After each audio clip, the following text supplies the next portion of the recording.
چلیے آگے چلتے ہیں. اللہ اکبر اللہ اکبر لا الہ الا اللہ واللہ اکبر وللہ الحمد. سورۃ التکویر آیت نمبر 1 سے 29 تک. اس سورت کے بارے میں نبی صلی اللہ علیہ وسلم نے فرمایا، جس کو یہ بات پسند ہے کہ وہ قیامت کو اس طرح دیکھے جس طرح آنکھ سے دیکھنا ہوتا ہے، تو اسے چاہیے کہ وہ اذا الشمس کورت، اذا السماء انفطرت اور اذا السماء انشقت پڑھا کرے. تو گویا یہ سورت قیامت کا نقشہ بیان کرتی ہے. بسم اللہ الرحمن الرحیم. اذا الشمس کورت، اذا جب، الشمس سورج، کورت لپیٹ دیا جائے گا. کور یکور تکویر لپیٹنا، کسی چیز کو امامے یا پگڑی کی طرح لپیٹنا اور اوپر طرح گھمانا، اس کے لیے یہ لفظ آتا ہے. کسی کو پگڑی پہنے ہوئے دیکھا ہے امامہ، تو وہ بل دے کے لپیٹتے ہیں. اور اقتار الفرس کہتے ہیں گھوڑے کا اپنی دم کو ہلانا، گھمانا، یعنی جب سورج کی روشنی واپس اس میں ہی لپیٹ دی جائے گی. ابھی آپ دیکھیں جو گیلیکسیز وغیرہ ہوتی ہیں تو ان کی جو روشنی ہے وہ کس طرح نظر آتی ہے، کس شکل میں، گول گول گھومتی ہوئی، جیسے ایک لپیٹی بھی ہے. تو اب یہ روشنی جو ہے اگر سکویز کر دی جائے، یعنی وہ ٹائٹن اپ کر دی جائے، تو واپس پلٹ کر ایک ہی جگہ جمع ہو جائے. تو اذا الشمس کورت، جب سورج لپیٹ دیا جائے گا. اور لپیٹ کر کہاں چلا جائے گا، اس کے بارے میں ایک روایت میں آتا ہے کہ وہ سمندر میں ڈال دیا جائے گا یا دریا میں ڈال دیا جائے گا. اور اس کا نتیجہ کیا ہوگا کہ وہاں کا پانی ابل پڑے گا، بھڑک اٹھے گا. وَإِذَا النُّجُومُ، اور جب ستارے انقدرت بے نور ہو جائیں گے. کاف دال رے، قدرن کا معنی ہوتا ہے گدلا پن، اسی سے لفظ قدورت نکلا ہے. قدورت کیا ہوتا ہے؟ جو دلوں میں ہوتی ہے قدورت، دل کا میلا ہونا. قدرن سے قدورت، اور قدورت دل کا میل، دھندلا ہو جانا، دل کا صاف نہ ہونا. تو انقدار سے کیا مراد ہے؟ ستاروں کا بے نور ہو جانا، ستاروں کا اپنی اصلیت کھو دینا. وَإِذَا الْجِبَالُ سُيِّرَتْ، اور جب پہاڑ چلا دیے جائیں گے، جیسے سورۃ کہف میں آتا ہے وَيَوْمَ نُسَيِّرُ الْجِبَالَ، جس دن ہم پہاڑوں کو چلا دیں گے. وَتَرَى الْأَرْضَ بَارِزَةً، اور تم دیکھو گے کہ زمین بالکل پلین ہو گئی، سامنے آ گئی، کوئی اونچ نیچ شٹیلا اور کسی قسم کی کوئی بھی رکاوٹ نہیں ہوگی. وَإِذَا الْعِشَارُ عُطِّلَتْ، اور جب اونٹنیاں چھوڑ دی جائیں گی. اور عشار عشرا کی جمع ہے، اور عشرہ سے، عشرہ کہتے ہیں 10 کو، تو عشرا سے مراد 10 مہینے کی حاملہ اونٹنیاں جو بہت ہی قیمتی ہوتی ہیں. عربوں کے لیے اونٹنی ویسے ہی قیمتی چیز تھی، اور خاص طور پر جب وہ حاملہ ہوتی اور اس سے بچہ پیدا ہونا ہوتا تو وہ اور بھی زیادہ اس کی ویلیو بڑھ جاتی. اور اس اونٹنی کی وہ خاص طور پر کیئر کیا کرتے تھے کہ اس کو کوئی نقصان نہ ہو اور صحیح سلامت بچہ جنم دے. بہت کنسرن ہوتا تھا ان کا. لیکن قیامت کا دن ایسا دن ہوگا کہ جب اتنی قیمتی اونٹنیاں، ان کی بھی کسی کو پرواہ نہیں ہوگی، ان کو بھی معطل کر دیا جائے گا، ایسی چھوڑ دیا جائے گا. عطلت کا لفظ جو ہے یہ عین طوئے لام سے ہے، عطلہ، معطل کرنا، بیکار چھوڑ دینا. کسی کو معطل کرنے کا کیا مطلب ہوتا ہے؟ فلاں کو اس کی نوکری سے فائر کر دیا گیا، یعنی معطل کر دیا گیا، بیکار ہو گیا وہ. وَإِذَا الْعِشَارُ عُطِّلَتْ، تو اسی طرح قیامت کے دن اونٹنیوں سے کوئی کام نہیں لیا جائے گا، ان کا کوئی دھیان رکھنے والا نہیں ہوگا، کیونکہ ہر ایک کو اپنی پڑی ہوگی. وَإِذَا الْوُحُوشُ، اور جب وحشی جانور، وحوش کس کی جمع ہے؟ وحشی کی. اور جب وحشی جانور حشرت، اکٹھے کر لیے جائیں گے، یعنی قیامت کے دن ان کو بھی جمع کیا جائے گا. اور قیامت کا دن ایسا سخت دن ہوگا کہ اس کا اثر جانوروں پر بھی پڑے گا، اور جانور جنگلوں سے نکل کر شہری آبادیوں کی طرف آ جائیں گے، اپنے بل اور کچھار وغیرہ چھوڑ دیں گے، اور ایک سیلاب ہوگا ان کا بھی. تو گویا قیامت کا زلزلہ سب کو متاثر کرے گا، ایک طرف سورج اور ستاروں کو، دوسری طرف پہاڑوں کو، تیسری طرف اونٹوں کو، جانوروں کو، وحشی جانوروں کو، اور اسی طرح سمندروں کو. وَإِذَا الْبِحَارُ سُجِّرَتْ، اور جب سمندر بھڑکا دیے جائیں گے. سین جیم رے، سجرہ کا مطلب ہوتا ہے تندور کا گرم کرنا، اور تسجیر کہتے ہیں آگ کو زور سے بھڑکانا. پانی کے بہانے کے لیے بھی آتا ہے. زمین کا جو لاوا ہے اس کے نکلنے کی طرف بھی اشارہ ہو سکتا ہے. اور ویسے بھی یہ کہ اگر سورج سمندر میں ڈالا گیا تو نتیجہ کیا ہوگا کہ اس کا پانی بھڑک اٹھے گا اور ڈرائی ہو کے اڑ جائے گا. اور پھر زلزلے اتنے شدید ہوں گے کہ زمین کے اندر کی جو آگ ہے، لاوا ہے، وہ پھٹ کر باہر آ جائے گا، اور سمندر پانی کی بجائے جیسے آگ کے تنور ہو گئے ہوں. ابھی تو سمندر میں پانی ہوتا ہے نا، لہریں موجیں مار رہا ہوتا ہے. تو قیامت کے دن کیا ہوگا؟ سمندر بھڑکا دیے جائیں گے، پانی تو اڑ جائے گا اور اس کی جگہ آگ ہوگی. حقیقت اللہ ہی بہتر جانتا ہے، یہ ہم صرف الفاظ کے اعتبار سے بتا رہے ہیں، کیونکہ تسجیر کا لفظی معنی ہوتا ہے آگ کو زور سے بھڑکانا یا پانی کا زور سے بھڑکنا، خوب ابلنا. تندور جھونکنے کے لیے آتا ہے، اور تندور میں جب آگ خاص طور پہ ابل رہی ہوتی ہے اس کی طرف اشارہ ہے. وَإِذَا النُّفُوسُ زُوِّجَتْ، اور جب نفوس جوڑ دیے جائیں گے. نفوس نفس کی جمع ہے. اب نفس جوڑ دیے جائیں گے کس سے؟ تو اس کے کئی معنی کیے گئے. ایک یہ کہ جان جسم سے واپس جوڑ دی جائے گی. موت کے وقت کیا ہوتا ہے؟ جسم اور روح الگ الگ ہو جاتے ہیں، ان میں جدائی ہو جاتی ہے.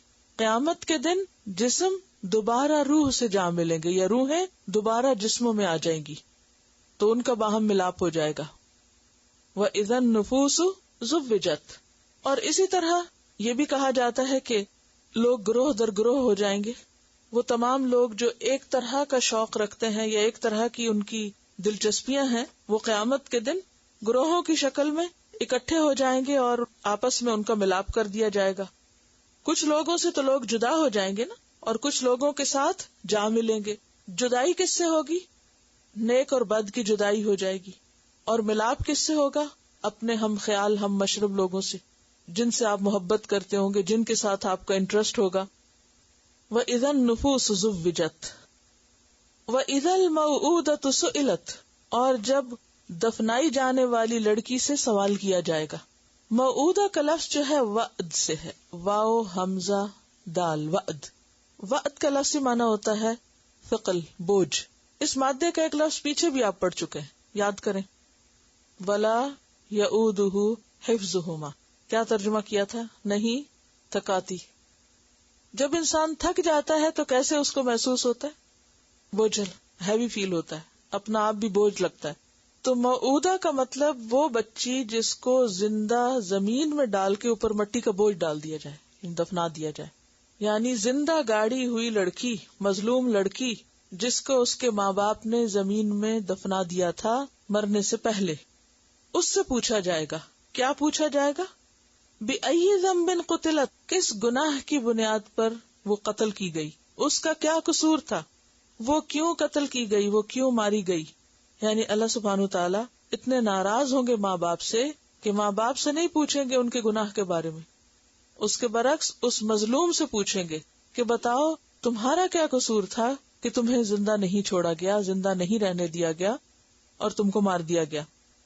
بِأَيِّ ذَنبٍ قُتِلَتْ، قرآن پاک میں اولاد کو قتل کرنے سے سختی سے روکا گیا ہے. فرمایا وَلَا تَقْتُلُوا أَوْلَادَكُمْ خَشْيَةِ إِمْلَاقٍ، بھوک کے ڈر سے اپنے بچوں کو مت مارو. نَحْنُ نَرْزُقُهُمْ وَإِيَّاكُمْ، ہم ان کو بھی رزق دیتے ہیں اور تم کو بھی دیتے ہیں.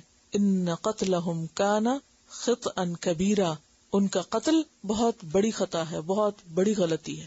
اور یہ صرف دور جاہلیت میں نہیں، آج کی جدید جاہلیت میں بھی جب لوگوں کو پتہ چلتا ہے الٹرا ساؤنڈ کے ذریعے کہ آنے والا بچہ جو ہے وہ فیمیل ہے تو اس کو مار دیا جاتا ہے، ابورٹ کر دیا جاتا ہے.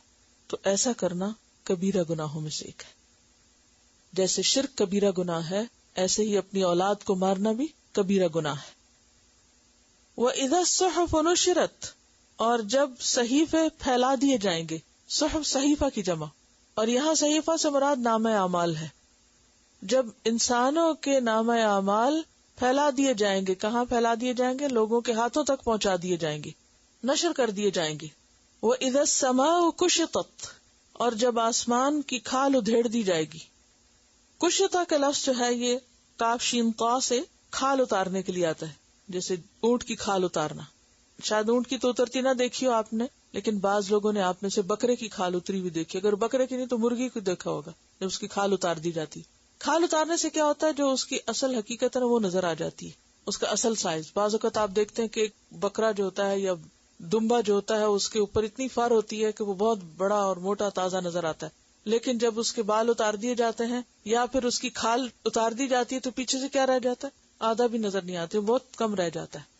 تو وہ اصلیت جو چھپی ہوئی تھی اس کی کھال میں وہ کھل کے سامنے آ جاتی ہے کھال اترنے کی وجہ سے. تو آسمان اس وقت ہمیں بہت پرسکون نظر آتا ہے، لیکن قیامت کے دن کیا ہوگا؟ پھٹ جائے گا.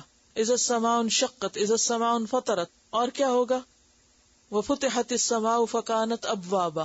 دروازے دروازے ہو جائے گا، کھل جائے گا. اب یہ جو کھلنا ہے اس کا اور پھٹنا ہے اس کا اور اس کے رنگ کا بدلنا ہے، تو اس کے نتیجے میں ہوگا کیا کہ اس کے پیچھے کی حقیقتیں نظر آنے لگ جائیں گی. جیسے کھال ادھڑنے سے، کھال کھینچنے سے جانور کی حقیقت نظر آ جاتی ہے، ایسے ہی آسمان کا جب پردہ ہٹے گا، یعنی یہ ایسے ہے کہ جیسے آپ نے اگر مسجد نبوی کے وہ امبریلاز دیکھے ہوں تو اس سے آپ کو یہ بات سمجھ آ سکتی ہے کہ آپ بیٹھے ہوتے ہیں صبح کے وقت تو یکایک وہ سمٹنے لگتے ہیں، اور صبح کے وقت وہ ڈالتے ہیں دھوپ سے بچنے کے لیے اور پھر کسی وقت ہٹا دیتے ہیں ان کو. تو اب بظاہر تو کچھ نظر نہیں آتا کہ کون کرا، لیکن پیچھے ظاہر ہے کہ ایسی مشینیں ہیں جن سے وہ چھتریاں کھولی اور بند کی جاتی ہیں. اب جب وہ کھول دی جاتی ہیں تو آسمان سارا اوپر سے نظر آتا ہے. پہلے کیا نظر آتا ہے؟ وہ اتنے خوبصورت طریقے سے بنائے ہوئے کہ اندر سے جب تک وہ چھتری کھلے نا تو پتہ نہیں چلتا کہ یہ کوئی چھتری ہے، بالکل صحیح چھت لگتی. لیکن جب چھتری ہٹ جاتی ہے تو ایک اور ہی دنیا نظر آنے، پوری روشنی بدل جاتی ہے، ہر چیز کا نقشہ نیچے بھی بدل جاتا ہے اوپر کے علاوہ.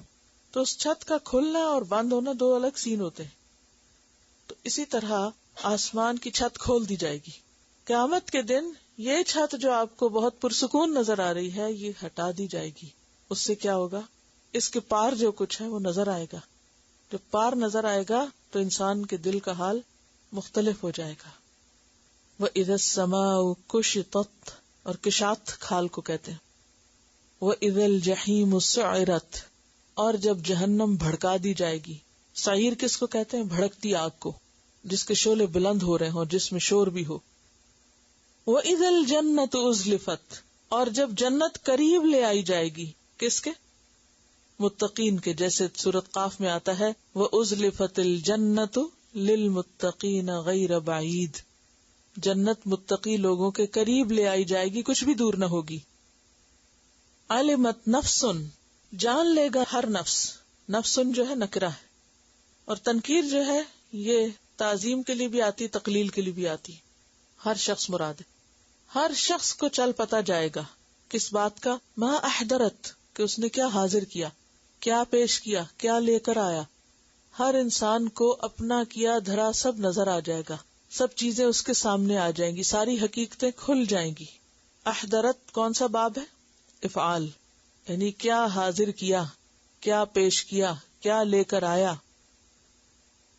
تلاوت. بسم اللہ الرحمن الرحیم. اذا الشمس كورت واذا النجوم انكدرت واذا الجبال سيرت واذا العشار عطلت واذا الوحوش حشرت واذا البحار سجرت واذا النفوس زوجت واذا الموءودة سئلت بأي ذنب قتلت وإذا الصحف نشرت وإذا السماء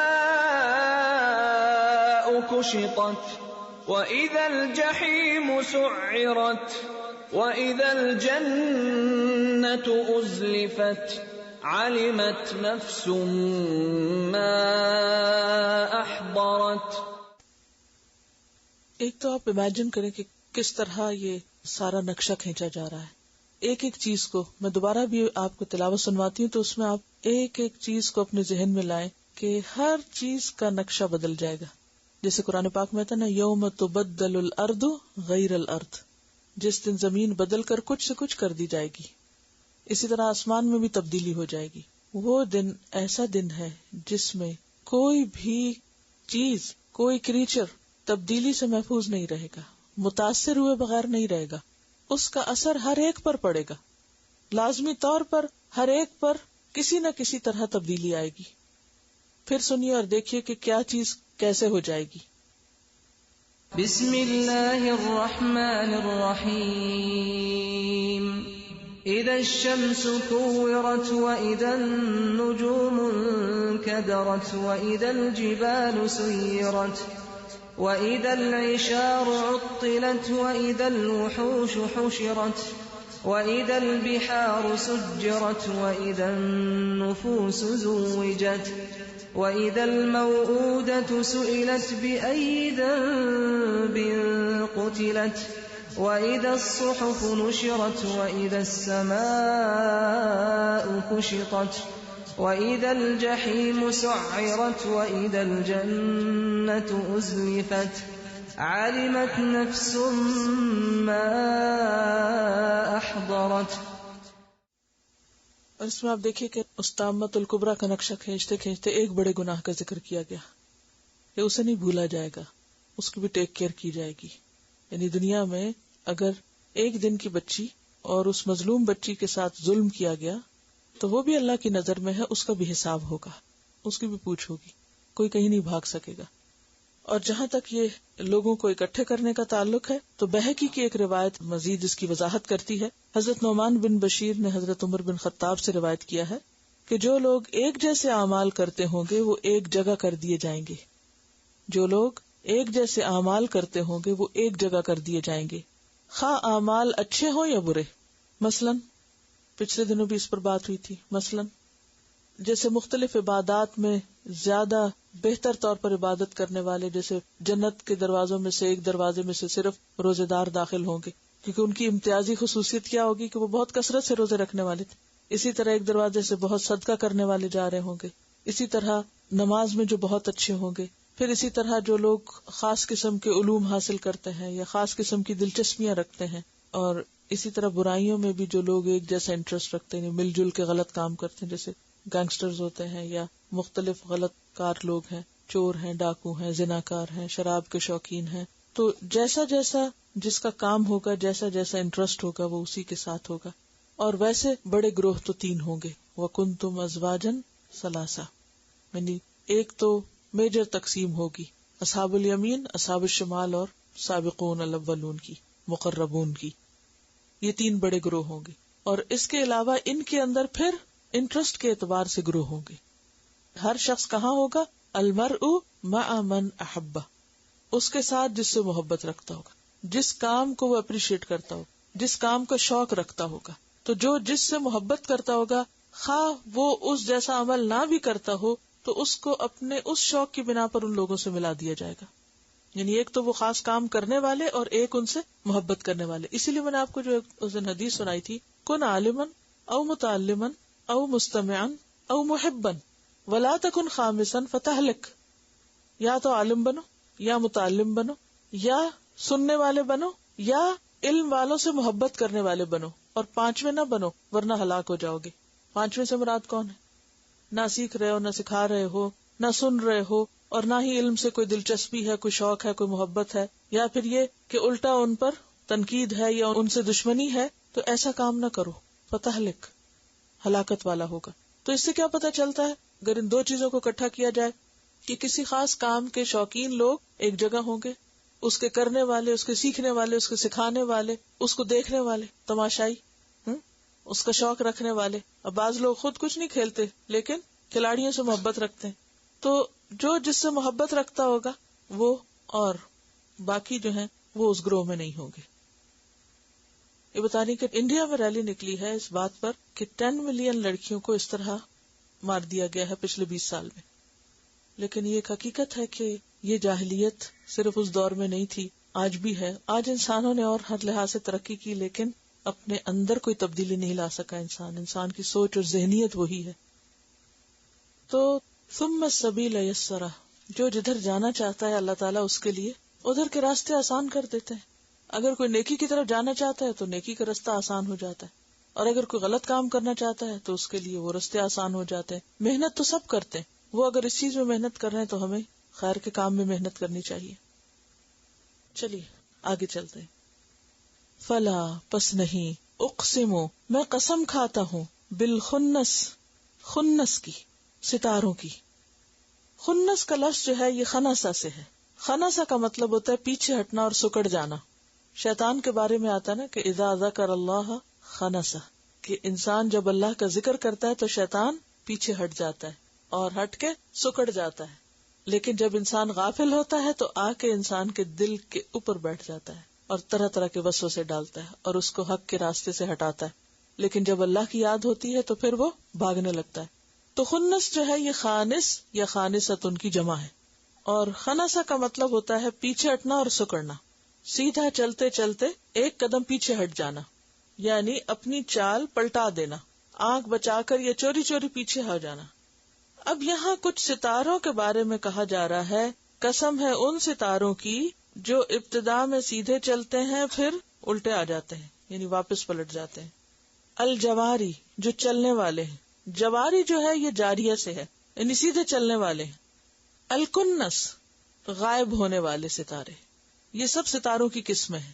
کون کون سی؟ خنس، جوار اور کنس. خنس چھپ جانے والے، پیچھے ہٹ جانے والے، جواری آگے چلنے والے، اور کنس غائب ہو جانے والے. کنس کا لفظ جو ہے یہ کاف نون سین سے ہے. کنسا کا معنی ہوتا ہے چھپ جانا، غائب ہونا، یعنی جیسے ستارے دن کو ہوتے تو ہیں مگر ہماری نگاہوں سے غائب ہو جاتے ہیں. اور کناس کہتے ہیں ہرن کی پناہ گاہ کو. ان سب ستاروں کی قسم کھا کر اور اس کے بعد رات کی قسم کھائی گئی. واللیلی قسم ہے رات کی، اذا عسعس جب وہ رخصت ہو جائے، تاریک ہو جائے، یعنی اس پر اندھیرا چھا جائے، اس کی بھی قسم. والصبح اذا تنفس اور صبح کی قسم جبکہ وہ سانس لے. اور صبح کا سانس لینا کیا ہے؟ روشن ہونا. رات کا چھپ جانا کیا ہے؟ اندھیرا ہونا. اور صبح کا سانس لینا روشن ہونا. چلیے آگے چلتے ہیں. اللہ اکبر اللہ اکبر لا الہ الا اللہ واللہ اکبر وللہ الحمد. سورۃ التکویر آیت نمبر 1 سے 29 تک. اس سورت کے بارے میں نبی صلی اللہ علیہ وسلم نے فرمایا، جس کو یہ بات پسند ہے کہ وہ قیامت کو اس طرح دیکھے جس طرح